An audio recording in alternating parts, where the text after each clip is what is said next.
8 मार्च दुनिया भर में ख़वातीन के नाम से आलमी दिन मनाया जाता है, जिस दिन के मनाने का मकसद औरतों को तहफ़्फ़ुज़ फ़राहम करना है। आज इस 8 फरवरी वाले दिन मैं उन औरतों को ख़राज तहसीन पेश करता हूँ, उन ख़वातीन को ख़राज तहसीन पेश करता हूँ जिन ख़वातीन को कुरान मजीद ने दुनिया की अज़ीम तरीन ख़ातूनों में शुमार किया है।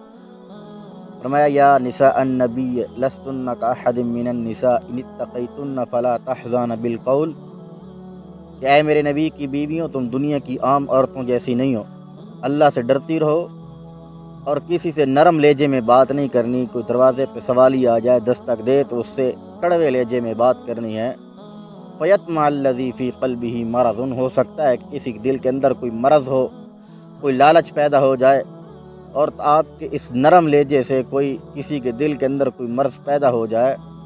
तो फरमाया वक़ुलना क़ौलन मारूफ़ा, बात करनी है तो भले तरीके के साथ, अच्छे तरीके के साथ बात करनी है। और फरमाया वक़र्न फ़ी बुयूतिकुन्ना वला तबर्रजन तबर्रुजल जाहिलिया, और फरमाया कि अपने घरों के अंदर ठहरना है। वला तबर्रजन तबर्रुजल जाहिलिया, बेपर्द हो के जाहिलियत के ज़माने की तरह घरों से बाहर नहीं निकलना।